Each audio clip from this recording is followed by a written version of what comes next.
आंखों देखी पत्रकारिता प्रशिक्षण कोर्स प्रारंभ हो चुका है, जिसमें अलग अलग प्रख्यात शिक्षकों द्वारा पत्रकारिता के अनेक पहलुओं पर प्रकाश डाला जाता है।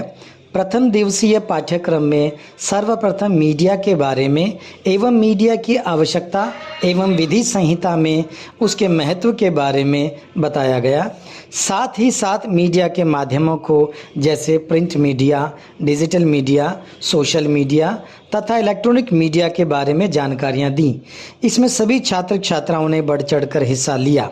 इस पाठ्यक्रम के माध्यम से संपूर्ण छात्र छात्राओं को आंखों देखी चैरिटेबल फाउंडेशन के माध्यम से 25 सप्ताह अर्थात 6 माह का मास मीडिया डिप्लोमा प्रमाण पत्र दिया जाएगा, जिसके पश्चात सभी छात्र छात्राओं पत्रकारिता जगत में एक कुशल एवं प्रशिक्षित पत्रकार के रूप में अपना भविष्य सुनिश्चित कर सकते हैं तथा आप भी न्यूज चैनल में जुड़कर प्रत्येक माह 20 खबरें देकर 3250 रुपये मासिक भत्ता प्राप्त कर सकते हैं। परेशानी की क्या दिक्कत है पता है? परेशानी की मेन जड़ क्या है? हम लोग कैसे, जैसे किसी को बीपी हाई हो गया, किसी को शुगर हो गया, किसी को कोई साइकोलॉजी थोड़ा हो जाता है, कोई ज़्यादा हाइपर डिप्रेशन में चला गया, कोई हाइपर टेंशन में चल रहा है। ये सारी चीज़ें जो हो रही है ना, ये किसके वजह से पता है? सबसे बड़ी वजह ये है कि हम कम्युनिकेट नहीं कर रहे आपस में।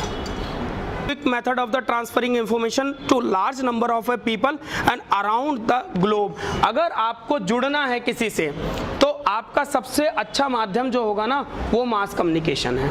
The mass communication the simply means of the process of the creating the sending receiver and giving feedback to mass audience and through the newspaper, radio, television and digital media। अब मैं आपको बता देता हूँ। देखो, मास कम्युनिकेशन में एक तो आपका क्या है कि वे ऑफ टॉकिंग अच्छा होना चाहिए।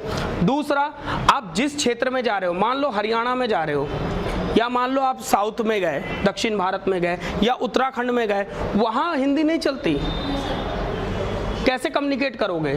तो आपको सबसे पहले क्या है कि वहाँ की लोकल लैंग्वेज आनी चाहिए। और 1913 में सबसे पहली फिल्म बनी थी राजा हरिश्चंद्र, और उसी का रेसिप्रोकल कर दोगे, ठीक है? 1913 में हरिश्चंद्र बनी थी, ठीक है, हरिश्चंद्र।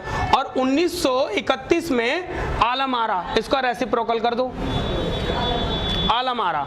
पहली बोलती फिल्म बनी थी आलम आरा, पहली जो मतलब बोलती फिल्म है, इसके अंदर जान आ गई थी आलम आरा के अंदर। और आलम आरा में ये हुआ था कि इसका जो क्या है, इसके ऊपर केस लग गया था। एम करदेशियार की फिल्म थी और इसका केस कौन लड़ रहे थे पता है? जब भगत सिंह, राजगुरु, सुखदेव की जब फांसी चल रही थी तो उस समय मोहम्मद कायज़े आजम अली जिन्ना से बोला था कि भाई इनका केस आप लड़ो। उसको उनके केस की नहीं पड़ी थी, आलम आरा का केस वही लड़ रहा था, मोहम्मद अली जिन्ना। जो पाकिस्तान हाँ जी बिल्कुल बिल्कुल वही गवर्नर जनरल। और कोई बता सकता है ब्रीफ की डेफिनेशन? Very good. अब ये कौन कौन से टूल्स यूज करते हैं, टूल्स के बारे में कौन बताएगा? भाई नॉर्मल सी चीज़ है टूल्स, रेडियो हो गया, टेलीविज़न हो गया, यही है ना, ठीक है? जो मासिक पत्रिका या मान लो दैनिक पत्रिका जो छपती हैं, ये सारी चीज़ें हो गई। तो ये क्या है, ये मास कम्युनिकेशन का ये पहला रूल है। मास का मतलब ही समझो, मास का मतलब होता है लोग और कम्युनिकेशन का मतलब होता है संप्रेषण। क्या होता है? संप्रेषण। अच्छा, पहले एक बात बताओ, जब मीडिया नहीं था उस समय लोग कैसे एक दूसरे को बुलाते थे बताओ?